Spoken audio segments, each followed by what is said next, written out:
This game has been the source of my addiction for the past week. Hello people, it is I, the magnanimous Banana Coffee, and I'm showing you a game today that I'm 90% certain I can make a video of. I don't see why I couldn't. It's only an alpha.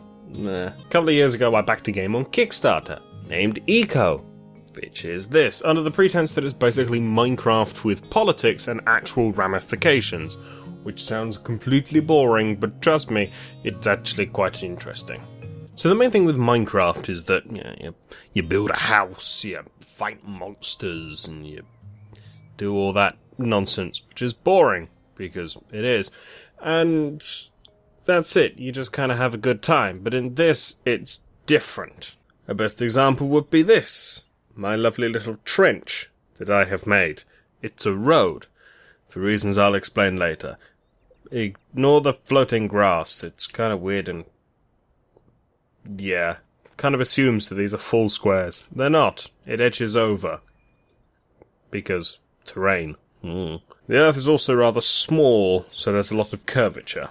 The point about the trench, though, is that it's very obvious that I have made a huge gouge in this landscape, all for the purpose of gathering resources. I should also make note right now, this game is alpha version 5.4, so it's not even a beta yet, it is still an alpha, it is still very rudimentary and buggy. See the carts for more information. These things are the bane of my existence. They're the reason that I have the roads, because they move better over roads. I have 3. Why do I have 3? Because I do. When I first put one down, it disappeared. So I said, fine, I'll make another one. And then it appeared. So I had 1. And then it disappeared somewhere. So I said, fine, I'll make another one. And then I made a 3rd. And it too disappeared. And then the first one reappeared, so I had 1 cart and 2 that were vanished into the ether. Then I started digging out this bit, and as soon as I dug up this block, 2 carts magically poofed into existence over here. Now, where is the 3rd cart, you might ask? Well, it's over here. For reasons. I don't know. I once found one of the carts sitting on top of that roof. It just... definitely an alpha. I have to keep telling myself it's just an alpha. Everything's buggy, it's just an alpha. Look at all my dead crops. I genuinely have no idea how to farm. Like, can't you just put the things in the ground? I have planted things in real life. It is easier to farm in real life than it is in this game. Yeah, how? How do? Also, yeah, there's water. It's a thing. I mean, that's the ocean. So... yeah, that's probably fine. Beware the floating shovel! Also, an interesting thing to note as I burn out my retina staring into the sun. The way that the day-night cycle works on this planet, or in this game, is that everybody experiences it the same. So the thing with Minecraft is that because it's completely flat, it doesn't matter where you are on the world, the sun will always be in the same point in the sky. If you stand in the middle of the world, the sun will be perfectly above you. Well, if it's noon, the sun will be above you. If you stand at the edge of the world, the sun will still be perfectly above you. This game, however, is a sphere, as you can see from the map over here. It is a perfect sphere. I can do laps around the planet if I so wanted. What do you do about the sun then? Because, for me, standing over here, it would mean that it's nighttime for people over here. But it isn't. This shows the lightness on the planet, and it's currently daytime on the other side of the planet, so how does that work? Simply put, the sun follows me.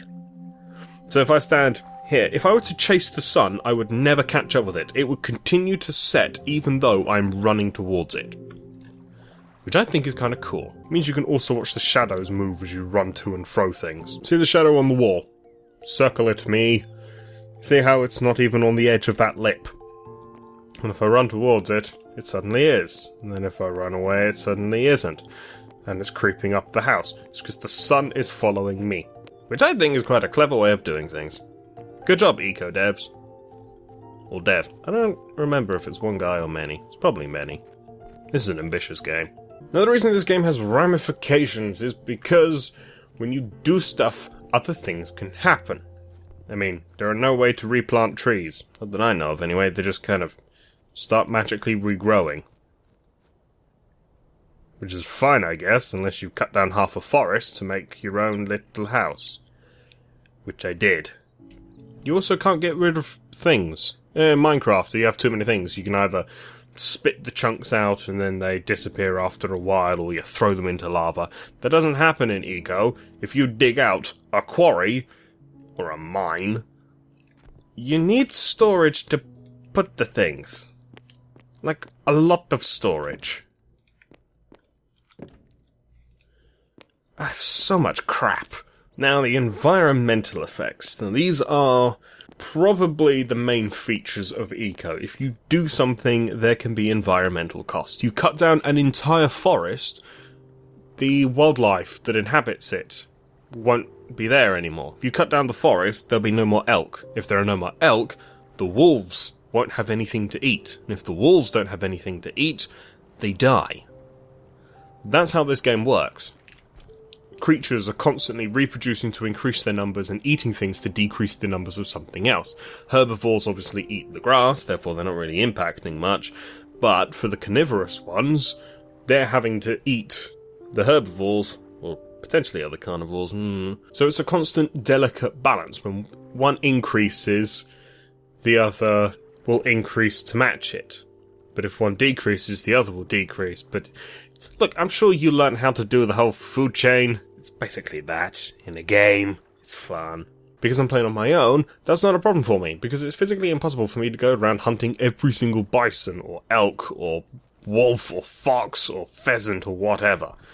No, they're turkeys, they're not pheasants. But it's impossible for me to go around and hunt them all. But if you're on a server with, say, 300 people on, all of you trying to build your own houses, or do mining, or do something, you're gonna tear down all the forests and kill all the wildlife. And then you have no more source of meat, which is protein. And you need it, because this is another one of those games with a hunger bar.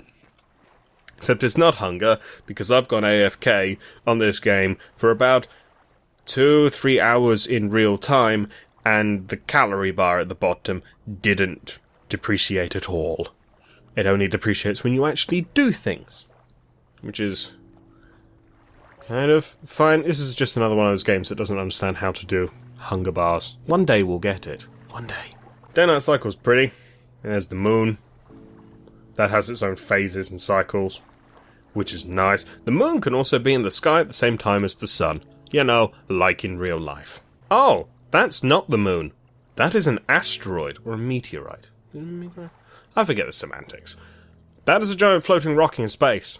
The main reason that Eco is quite interesting is because the whole game is centered around the apocalypse. You have 30 in-game days to stop the apocalypse from happening. That's it. Now, with one person, it's impossible. I tweaked my personal private server running off my PC so that I have 300 days. Yay me. Still not going to get there in time, because I'm just one person and I'm having to be the jack of all trades. But if you have 30 people, you can all specialise in certain things. You can have one person who specialises in hunting, one person who specialises in logging and deforesting. You could have someone who specialises in gathering. You could have somebody who specialises in mining and refining and metallurgy and all of those stuff. You can have people who specialise to that, so you all work much faster towards the common goal of saving the planet than what one person, me, can do. The consequence is that if you work too fast, you could cut down an entire forest and kill the population. Eco is about the ecosystem. It's a funny name. So you have to be constantly aware of the ecosystem. Which is why I've been holding this shovel of things. This is, I want to say slag, but it's not. It's basically the runoff from the refining process of smelting metals from ore into ingots.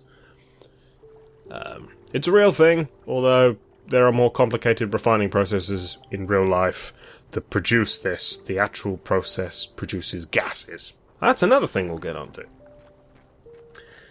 But apparently if you plonk this down, it will start polluting the surrounding environment. I want to try this because I haven't. Sound is also really cool in this game. Music is really nice. So let's just dump a whole load of this crap. The frame rate is also slightly janky. Ugh. But that's because it's an alpha. Gotta remember, alpha is alpha. So now I'm going to leave that alone for a while. One massive complaint I have of this game at the moment, there's no real sources of light. It's kind of stupid. I mean, you can make candles and you can make torches, but the torches give you seizures, and the candles aren't very bright and not very maneuverable. Where's my torch? Here is my torch. Come here, torch. Right. Flicker warning, I guess? It's a bit flickery. You just skip forward a few seconds if you're not comfortable with flickering. That flicker. It's a headache. It really is. I don't like this flickering. It's kinda realistic, but not. Torches don't flicker this much. It's even more noticeable in the cave. That's seizure-inducing. I'll stop that now. However, when things aren't flickering, it can actually look pretty cool.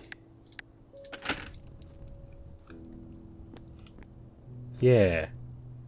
And then immediately it freezes. Yeah. Look at that! Don't get that crap in Minecraft, do you? Yes, all the shadows. Even my floaty shovel. This game's pretty. And terrifying. Because, you know, the apocalypse.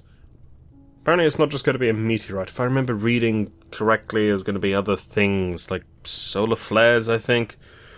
I could be making that up. But it's not just going to be one apocalypse. To sort that apocalypse out, you need to create nuclear weapons. Yeah.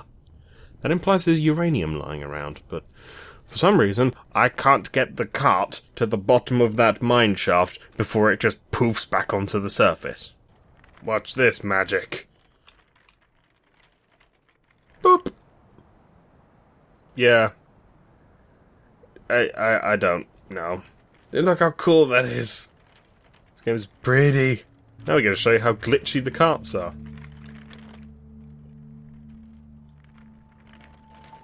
I am through the world. And I'm not. And it's stuck.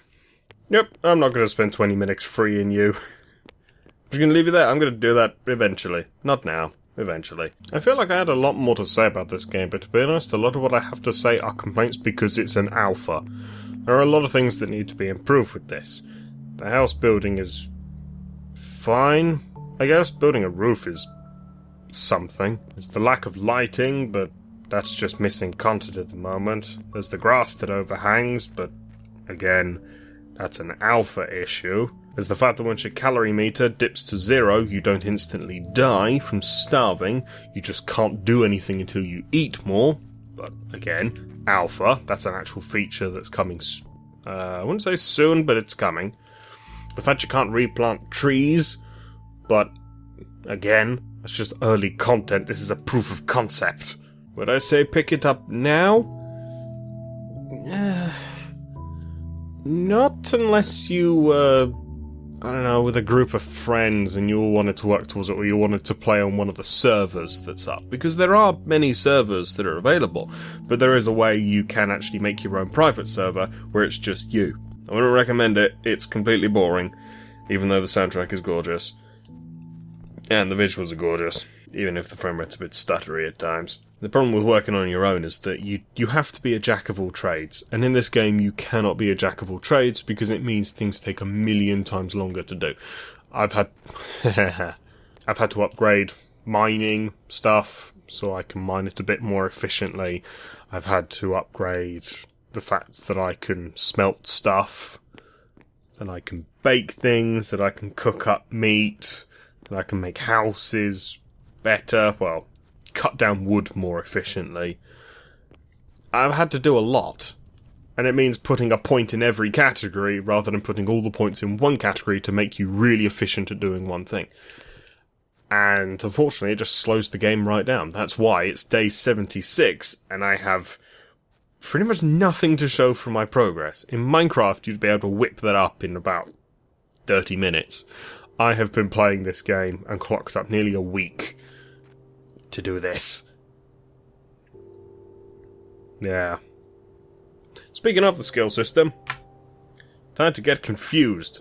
This box doesn't get any bigger. Again, an alpha gripe. It would be nice to stretch it so I can do the entire thing.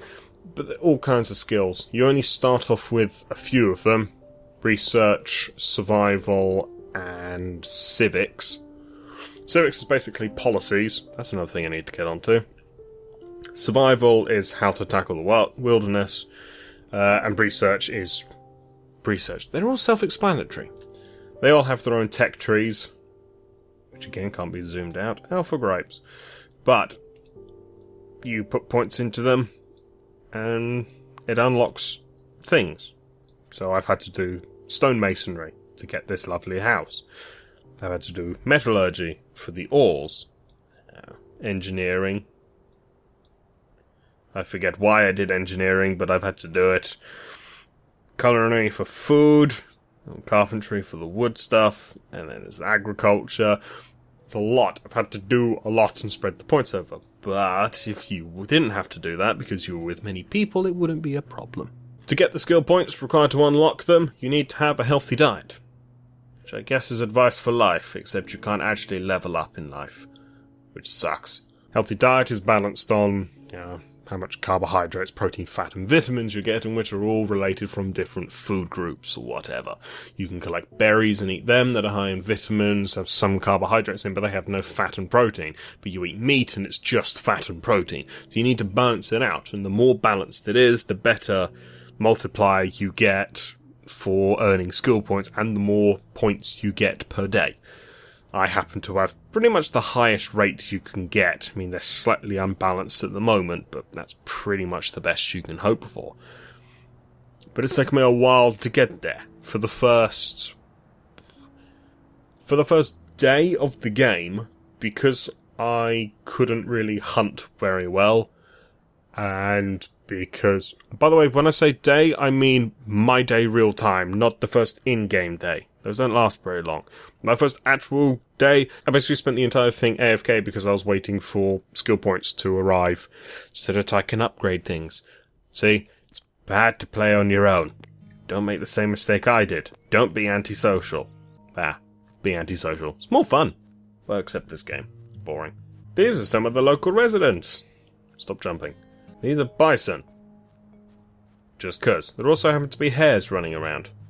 But they're too quick. And yeah, those run away before I can get them. The only way you can... There it is. Hare rabbits. They're hares, not rabbits. The only way you can kill them is with a bow and arrow. There are no swords. This isn't Minecraft. There are no monsters, no critters trying to kill you. At least, not yet. I think the wolves should be able to kill you if they're in a pack, but that's just me. Oh, you haven't done much in the way of polluting. There you go. Put you directly in the water. Meh. That was more I was going to talk about. There is a lot to this game. It's very simple and early, but there are a lot of little things in it. It just feels enjoyable. It's one of those games you can just put a podcast on in the background and just listen to it. And still have a good time. Except when the glitchy carts stop doing their thing. There was one thing I was supposed to remember. So, when you go mining in Minecraft, you run down with a pickaxe. Out the way, doofus. And you say, ha! Here is a wall. I want to dig a hole through here. And you start bashing away with your pickaxe. And nothing happens. That's not the fault of the game. You turned it into rubble. Now you have to move the rubble, one chunk at a time. Yeah, that's what the carts are used for. Even if they are pretty useless otherwise. You can only carry a small amount, but the carts can carry a significant chunk more. And as a result, carts are useful. That's why I have that giant road that goes off into the distance. It's because I needed to use a cart to go and gather some resources that were really far away. And I couldn't go over the terrain, because screw that noise, so I just cut a giant canyon through it.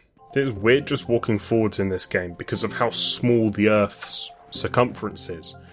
You can walk around the world in a very short period of time. And as a result, you can see the world rising up to meet you. Which is really weird. It's a strange visual thing. I don't think I've ever played a game that's done that. This game is special. I can see this becoming really interesting. Oh look! There's the meteorite again. I don't think I've ever seen it during the day. That's a first. Meh, it's probably nothing. I know I'm missing a lot. I didn't cover half of the things that I wanted to, but I'm gonna remember what I wanted to cover, because, you know, I'm a genius, what writes things down and the like. Not. This is one of those games that you should probably go and experience yourself. As to whether or not pick it up in its alpha state, yeah, it's okay. I mean, the whole tech tree's there, you can create the nuclear weapons. The technology is available for you to do it anyway. Doing it on your own will take forever, but doing it with other people, you might just get there.